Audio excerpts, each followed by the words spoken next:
Welcome back. South Africa's coastal areas have in recent weeks experienced extreme weather conditions. Strong winds and heavy rainfall have battered the Eastern Cape and the Western Cape as well, leading to flooding. Kwazulu-Natal is currently dealing with wildfires that left dozens homeless. And the climatologist Simon Gear joins me now to chat more about the weather phenomena that the country is currently experiencing. Simon, a pleasure to have you on the program despite the circumstances. But as we start our conversation, we are seeing profound impacts of climate-related incidents. Also noting this recent report that just emerged right now, breaking news story showing that at least 3 firefighters tragically lost their lives while battling blazes in KZN, while their colleagues are also currently recovering in hospital after responding to these wildfires, specifically in that Popomeni area.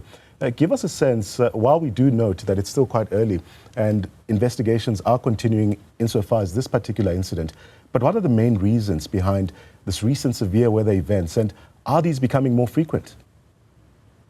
So this is a fairly common pattern where we have berg wind conditions on the eastern side of the country and cold fronts and wet weather on the western side. So berg winds are when dry air sinks down and sweeps off the escarpment, and you get this very, very hot, dry wind. I've often said it's literally the only type of weather I haven't enjoyed. It really is deeply unpleasant. And that's been sweeping over KZN lately. Yeah. It's extremely dangerous from a fire point of view. It's very hot, very dry. Often, you know, in the late part of winter where the veld is very dry as well. And so fires in this time are extremely dangerous. And that is what's been happening in KwaZulu-Natal this last day or so. Across in southwestern Cape, they've had a series of cold fronts that have moved through, and another almost double cold front system that is moving in over the southwestern Cape at the moment. And ahead of that, fairly unusually, there's quite a lot of moisture being to that system as well. And so that, with the low pressure systems that are over that area, we're getting a mix of thunderstorms over the interior and then the frontal rain as that system moves through. So yeah, there's a lot going on. There's a lot going on, and it is significant as we are seeing the recent weather patterns in context of climate change as well. What should be the immediate response, Simon, from local authorities, especially when dealing with such weather patterns? So both authorities understand these as regular seasonal activities.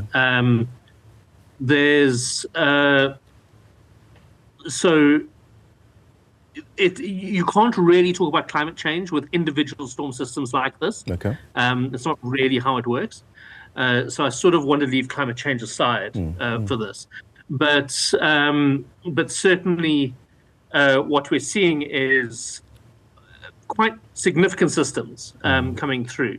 And to be honest, I mean, from a climate change point of view, we do forecast that in a climate change future we will see more intense systems, but you can't put it on one individual one. You have to look at it over a 10-year average.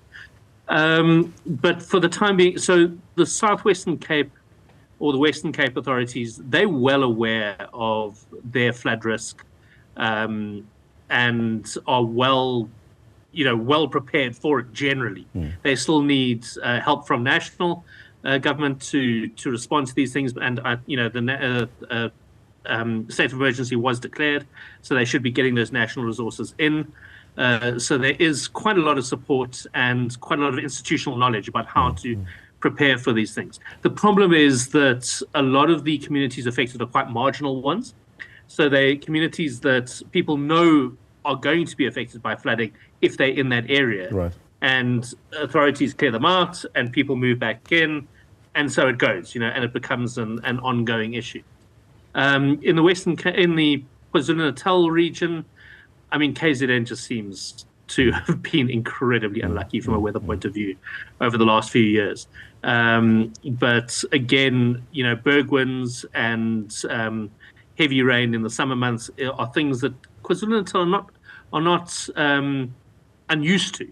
Right. And so I would hope that the institutional capacity is there too. Simon, I want to touch on a point that you also raised regarding the Western Cape example. What lessons can be drawn from excuse me, from declaring the Western Cape a disaster area? And how can other regions prepare for similar events as well? Well, I think the important thing is that there's a good relationship between the provincial government and the national government. And so that this sort of thing is never used as a political football. This is the well-being of citizens in the very most fundamental sense. Right. And so it should always be a technocratic decision between technocrats rather than any sort of political decision. And that said, I mean, I think it generally is. I think that there is quite a good relationship. So it's one of these things where response needs to be well capacitated and well planned, well in advance. So the Western Cape, for example, has very sophisticated firefighting infrastructure for their summer months, where they know that they have to be able to, activate helicopters and go and fight fires and all of that sort of thing. Similarly, during winter months where there is flooding, and we do Cape Town flooding stories every single winter. Yeah. It's about looking at which communities get flooded, which areas get flooded, trying to stop those areas getting repopulated each time they get cleared. And it is a very politically tricky issue, in terms of clearing or moving populations in the Western Cape. It's very much a hot potato. But I think it's largely around proper communication between national and provincial authorities and building relationships between those authorities, so that on a Saturday afternoon when someone from the Western Cape knows they can pick up the phone and get someone in national to make a decision. I think those are the sort of relationships that need to be built. You also highlighted vulnerable communities a short while ago. In what ways can communities then adapt to these changing weather patterns to really minimize future disruptions and losses? I mean, communities need to listen to national and provincial governments. If you're told not to build in an area, you need to obey that. There are often very, very good environmental reasons for that, especially if a community's been moved out because of flooding. If an area has flooded once, it will always flood again. It's just an absolute truism.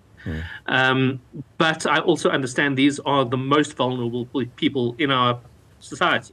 Right. They don't have a lot of. They are literally pushed out to the fringes, and so you will build your house wherever you can.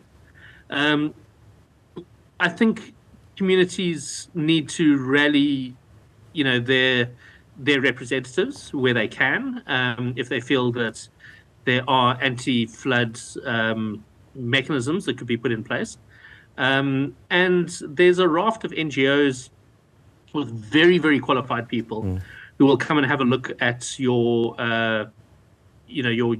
flood plans and so on.